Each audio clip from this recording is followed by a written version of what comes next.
बिस्मिल्लाहिर्रहमानिर्रहीम। अस्सलाम वालेकुम dear students, welcome to our channel try and gain. आज हम स्टार्ट करेंगे chapter number 4, topic metallic bond. Metallic bond क्या है? मेटालिक बॉन्ड देखने से पहले हम मेटल्स को देखते हैं कि मेटल्स असल में क्या हैं। अगर आप पीरियोडिक टेबल में ग्रुप नंबर 1 और ग्रुप नंबर 2 को देखें, ठीक है, तो उनको हम क्या नेम देते हैं? ग्रुप नंबर 1 को हम कहते हैं एल्कली मेटल्स, ठीक है, एल्कली मेटल्स। और अगर आप देखें ग्रुप नंबर 2 को, तो ग्रुप नंबर 2 को हम उनके एलिमेंट्स को हम क्या कहते हैं? उनको हम कहते हैं एल्कलीन अर्थ मेटल्स, ठीक है, उन्हें हम क्या कहते हैं? एल्कलीन अर्थ मेटल्स, ठीक है। अब हम मेटल को देखते हैं कि मेटल असल में क्या होते हैं। मेटल्स हम उन्हें कहते हैं जो अपने जो इलेक्ट्रॉन हैं उनको आसानी से लूज़ कर दे, ठीक है, जो अपने इलेक्ट्रॉन को इजीली लूज़ कर दे उसको हम कहते हैं मेटल्स, ठीक है। फॉर एग्जाम्पल, अगर आप ग्रुप नंबर 1 में कोई भी एलिमेंट ले लें, ठीक है, कौन कौन से एलिमेंट हैं? Group number 1 hydrogen, lithium, sodium, potassium, rubidium, caesium and francium, ठीक है, ये वाले जो है ये ग्रुप नंबर 1 में है, ठीक है। अगर आप इनमें से कोई भी ले रहे हो, फर्स्ट को आप सोडियम ले रहे हो, ठीक है, अगर आप सोडियम का स्ट्रक्चर ड्रा करें तो कुछ यूँ है, दरमियान में क्या है? दरमियान में न्यूक्लियस होगा और बाहर बाहर शेल होंगे, 1 2 और 3। आपको पता है सोडियम का एटॉमिक नंबर क्या है? सोडियम का एटॉमिक नंबर है 11। अब आप इनमें शेल्स इलेक्ट्रॉन ड्रा करें, 1 2 3 4 5 6 7 8 और अगले में 1, ठीक है। अब जो सोडियम है उसके 11 इलेक्ट्रॉन पूरे हो गए, पहले में 2, अगले में 8, 2 4 5 6 7 और 8, ठीक है, ये सोडियम का स्ट्रक्चर हो गया, ठीक है। अब आप देखें, आपने जो है वो नोट करना है न्यूक्लियस का आउटर मोस्ट से जो है वो डिस्टेंस, ठीक है। आप देखें जो न्यूक्लियस है, ये जो मैंने ग्रीन कलर से में ड्रॉ किया ना, ये न्यूक्लियस है जो बिल्कुल सेंटर में है, ठीक है। न्यूक्लियस का और आउटर मोस्ट शेल का कितना डिफरेंस है, ठीक है। और अगर आप फर्स्ट शेल देखें, ये फर्स्ट शेल कितना पास है, ठीक है, सेकंड शेल दूर है, और जो थर्ड शेल है वो तो उसका और न्यूक्लियस का बहुत ही ज़्यादा डिस्टेंस है, ठीक है। और जो थर्ड शेल में इलेक्ट्रॉन पाया जाता है वो यहाँ पे है, ठीक है, वो न्यूक्लियस से कितना दूर हो जाता है, ठीक है।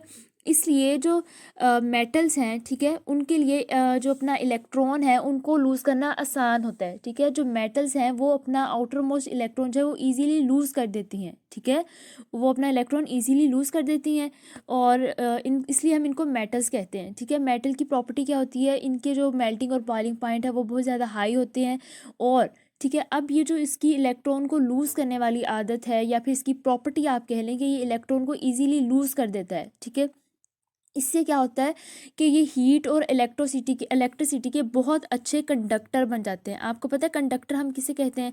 कंडक्टर हम कहते हैं जिनमें से जो है वो, अगर मैं कहूँ कि ये चीज़ हीट का अच्छा कंडक्टर है, इसका मतलब है कि वो चीज़ ईजिली हीट हो जाती है, ठीक है, बहुत जल्दी गर्म हो जाती है। और अगर मैं कहूँ कि ये वाली जो मेटल है ये गुड कंडक्टर है इलेक्ट्रिसिटी की, तो इसका मतलब ये है कि उसमें से इलेक्ट्रिसिटी गुजर जाती है, पास आउट हो सकती है। फॉर एग्जाम्पल, अगर मैं आपसे कहूँ कि ये एक लोहे का कोई पीस है, ठीक है, लोहे का ले लें या कोई भी आप मेटल ले लें, ठीक है, आपने क्या किया है? आपने उसको नीचे से हीट करना शुरू कर दिया है, ठीक है, आप इसे नीचे से हीट कर रहे हैं।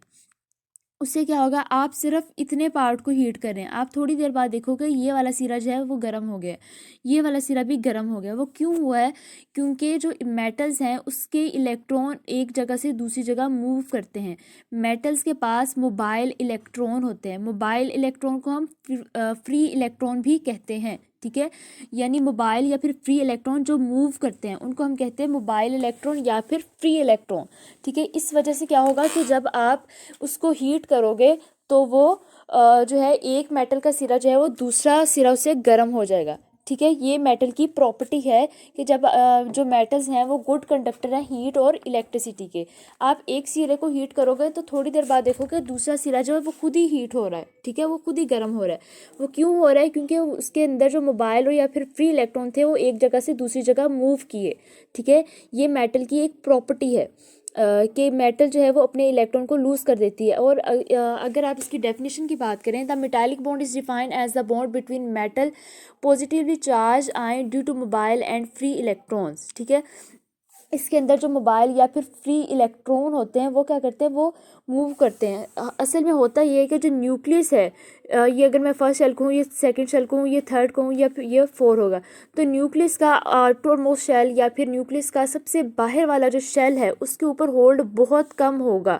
ठीक है, न्यूक्लियस का पहले शेल पे तो होल्ड होगा, सेकंड में भी थोड़ा होगा, थर्ड पे थोड़ा और कम हो जाएगा, फोर्थ पे तो बहुत ही कम हो जाएगा। ठीक है, अगर आप पोटेशियम की बात करें, पोटेशियम का क्या है, उसका एटॉमिक नंबर है 19। ठीक है, इसके आउटर मोस्ट शेल में कितना इलेक्ट्रॉन होंगे, सिर्फ एक। पहले में 2 होंगे, अगले में 8 होंगे, उससे अगले में भी 8 होंगे, और सबसे आखिर वाला जो उसमें सिर्फ एक होगा। ठीक है, तो न्यूक्लियस का उसके ऊपर होल्ड बहुत कम होता है। ठीक है, जितनी भी मेटल्स हैं, जिस तरह आपने सोडियम को देखा, सोडियम के आउटर मोस्ट शेल में एक ही इलेक्ट्रॉन था, वो भी उसका भी न्यूक्लियस का आउटर मोस्ट शेल पे होल्ड कम है। अब आपने पोटेशियम को देखा, पोटेशियम का भी आउटर मोस्ट शेल पे जो है वो होल्ड कम है। इसी तरह अगर आप लिथियम का देखें तो लिथियम का एटॉमिक नंबर क्या है, 3।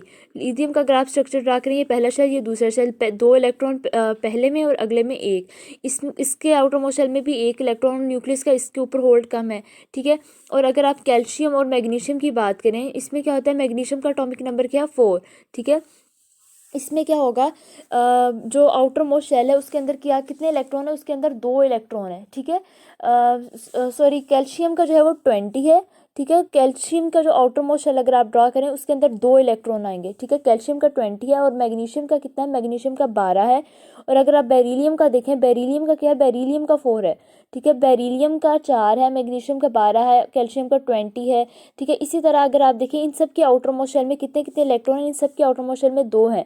जो एल्कलीन अर्थ मेटल है या फिर पेरियोडिक टेबल का दूसरा ग्रुप है। ठीक है, दूसरे ग्रुप के सारे एलिमेंट के आउटर मोस्ट शेल में कितने इलेक्ट्रॉन है, 2। पहला जो ग्रुप है एल्कली मेटल, उसके आउटर मोस्ट शेल में कितने इलेक्ट्रॉन है, 1। ठीक है, इन सब के लिए इलेक्ट्रॉन को लूज करना ईजी होता है। ठीक है, जब वो इलेक्ट्रॉन को लूज कर देते हैं तो उनके ऊपर कौन सा चार्ज आ जाता है, उनके ऊपर पॉजिटिव चार्ज आ जाता है। ठीक है, अगर आप इसको पढ़ें कि होता क्या है कि metals have large size due to which the hold of nucleus on outermost shell is very weak. Metal का साइज जो है वो बड़ा होता है और न्यूक्लियस का सबसे आखिर वाले शेल पे बहुत लो होल्ड होता है। लो होल्ड का मतलब ये है कि जितना साइज़ बड़ा है, ठीक है, फर्स्ट करो मैं कहूँ कि साइज़ इतना बड़ा है और ये न्यूक्लियस है, तो इसका इसके ऊपर होल्ड बहुत कम होगा। अगर साइज़ बहुत छोटा है, सिर्फ एक शेल है, तो क्या होगा, उसका न्यूक्लियस का सिर्फ एक ही के ऊपर होल्ड है। ये बिल्कुल इसी तरह के, अगर आप एग्जाम्पल ले लें कि क्लास में जो है वो ज़्यादा बच्चे हैं, ठीक है, अगर ज़्यादा सारे बच्चे हैं तो टीचर का जो है वो सारे बच्चों के होल्ड, इतने ज़्यादा बच्चे हैं,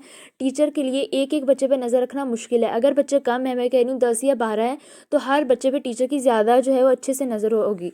इसी तरह शेल्स का हिसाब है, अगर एक शेल है तो उसके अंदर जो इलेक्ट्रॉन है उसको लूज़ करना एटम के लिए मुश्किल होगा, और दूसरा शेल है, फिर तीसरा शेल है, फिर चौथा शेल है। चौथे शेल में जो इलेक्ट्रॉन को लूज़ करना बहुत मुश्किल है क्योंकि वो न्यूक्लियस से दूर हो जाता है। ठीक है, और मेटल का साइज़ होता है बड़ा, मेटल का जो न्यूक्लियस का आउटर मोस्ट शेल पे होता है होल्ड, वो बहुत वीक होता है, जिसकी वजह से मेटल जो है उसको इलेक्ट्रॉन को लूज़ करना ईजी होता है। ठीक है, और जो अब आप देखें कि फ़र्ज़ करें आपने ये जो मेटल थी इसने इलेक्ट्रॉन को लूज़ कर दिया। ठीक है, इसने इस मेटल ने या फिर इस एटम ने इलेक्ट्रॉन को लूज़ कर दिया। वो जो इलेक्ट्रॉन लूज़ कर दिया है वो फ्री मूव कर रहा है स्पेस के अंदर। ठीक है, वो फ्री क्या कर रहा है, वो फ्री मूव कर रहा है स्पेस के अंदर। These electron are not belong to particular atom and nuclei of atom appear look submerged in sea of free electron. These mobile electron are responsible for holding atom of metal together in the nuclei. अब वो ये कह रहा है कि जो हमारे पास है जो इलेक्ट्रॉन लूज़ हो गए, ठीक है, जो इलेक्ट्रॉन अपने शेल को छोड़ के बाहर चले गया है, उसकी वो बात कर रहा है कि वो जो है वो इस तरह लगता है कि वो फ्री इलेक्ट्रॉन है और वो डायरेक्टली सबमर्ज्ड है। सबमर्ज्ड का मतलब है वो डूबा हुआ है in the sea of free electron. ठीक है, यानी कि फ्री इलेक्ट्रॉन है और उसके समंदर के अंदर वो डूबा हुआ है। ठीक है, और असल में जो कंडक्शन होती है वो इन्हीं फ्री इलेक्ट्रॉन की वजह से होती है। जब आप मेटल को हीट करते हो तो वो फ्री इलेक्ट्रॉन एक जगह से दूसरी जगह, दूसरी जगह से तीसरी जगह इस तरह मूव करते हैं, और जब फ़र्ज़ करें वो यहाँ से यहाँ पे मूव किया, अपनी एनर्जी को ले गया और वहाँ के जितने भी एटम थे साथ साथ जुड़े हुए उन सबको हीट कर दिया। जब उसे वहाँ से एनर्जी मिली फिर वो आगे चलेगा, वहाँ के एटम को जो है वो जितने भी पड़े होते हैं उन सबको हीट कर दिया। ठीक है, इस तरह मूव करते हैं। इस वजह से होता है कि अगर आप मेटल को या फिर लोहे को एक साइड पे हीट करो तो दूसरी जो साइड है जिसको आप हीट नहीं करे वो खुद ब खुद जो है वो हीट अप हो जाती है। ठीक है, ये थी हमने पढ़ लिया कि फिर क्या होता है हमारे पास, इस तरह होता है जो फ्री इलेक्ट्रॉन है, ठीक है, वो भी और जो दूसरे हैं वो सब जो है इस तरह लगता है पॉजिटिव और नेगेटिव, पॉजिटिव और नेगेटिव। और जो फ्री इलेक्ट्रॉन है वो इस तरह लगता है कि वो डायरेक्टली सबमर्ज्ड है किसके अंदर, in the sea of free electron, यानी एक फ्री इलेक्ट्रॉन का एक समंदर है जिसके अंदर वो डूबा हुआ है। सेम इसी तरह, ठीक है, जिस तरह अगर आपको ये नज़र आ रहा होगा कि ये जो लूज़ किया हुआ है, ये देखें वो ये है, ठीक है, ये जो आपको माइनस नज़र आ रहा है ये इलेक्ट्रॉन है जो फ्री इलेक्ट्रॉन है। आपको पता है जब कोई भी एटम इलेक्ट्रॉन को लूज़ करते हैं उसके ऊपर कौन सा चार्ज आ जाता है, उसके ऊपर पॉजिटिव चार्ज आ जाता है, ठीक है। अब आप देखें ये सारे मेटल्स के, अगर मैं एटम की बात करूँ, ये सारे के सारे मेटल के एटम है जिनके इलेक्ट्रॉन उनको लीव करके ये बाहर जो है वो फ्री स्पेस के अंदर घूम रहे हैं, ठीक है। और आप देखें कितने ज़्यादा इस तरह के हैं, कितने ज़्यादा है ना, ये जो माइनस माइनस आपको साइन नज़र आ रहे हैं कि सारे के सारे फ्री इलेक्ट्रॉन है जो अपने अपने एटम को छोड़ के बाहर गए हुए हैं, उन सब के ऊपर नेगेटिव चार्ज है, और जो एटम ने लूज़ कर दिया उसके ऊपर पॉजिटिव चार्ज है, ठीक है। अब ऐसा लग रहा है कि कितने ज़्यादा जो है ये फ्री इलेक्ट्रॉन, इस तरह फील हो रहा है जिस तरह ये सारे के सारे एक फ्री इलेक्ट्रॉन का समंदर है जिसके अंदर वो डूबे हुए हैं, ठीक है, बिल्कुल इसी तरह जिस तरह आपको पिक्चर में नज़र आ रहा है। इसके बाद हम इनकी प्रॉपर्टीज़ की बात कर लें। Metals have high melting and boiling point. Metals के जो मेल्टिंग और बॉइलिंग पॉइंट है वो बहुत ज़्यादा है। Metals are good conductor of heat and electricity. अच्छा, अब ये गुड कंडक्टर हीट और इलेक्ट्रिसिटी के क्यों होते हैं? क्योंकि इनके अंदर जो फ्री इलेक्ट्रॉन है वो एक जगह से दूसरी जगह मूव करते हैं जब उनके पास एनर्जी ज़्यादा हो जाती है, ठीक है। जब वो मूव करते हैं तो वहाँ के जितने भी एटम हैं उन सबको हीट अप कर देते हैं, ठीक है। और इसी तरह अगर इलेक्ट्रिसिटी की बात करें तो उनके अंदर से इलेक्ट्रिसिटी गुजर जाती है, इसलिए हम कहते हैं कि जो मेटल्स हैं वो गुड कंडक्टर हैं हीट और इलेक्ट्रिसिटी के। मेटल्स आर हार्ड, ये तो आपको पता होगा, ठीक है। अगर आप लोहे का काटें, ठीक है, तो आपके लिए कितना मुश्किल होगा क्योंकि वो हार्ड है। Metals are hard and heavy nature metals, ठीक है। जो होती हैं मेटल्स वो हैवी नेचर की होती है। For example iron is heavy nature metal. Okay students, ये था हमारा आज का लेक्चर। उम्मीद है कि आपको आज के लेक्चर की समझ आ गई होगी। इंशाल्लाह मिलते हैं अपने नेक्स्ट लेक्चर में, तब तक अल्लाह हाफिज़।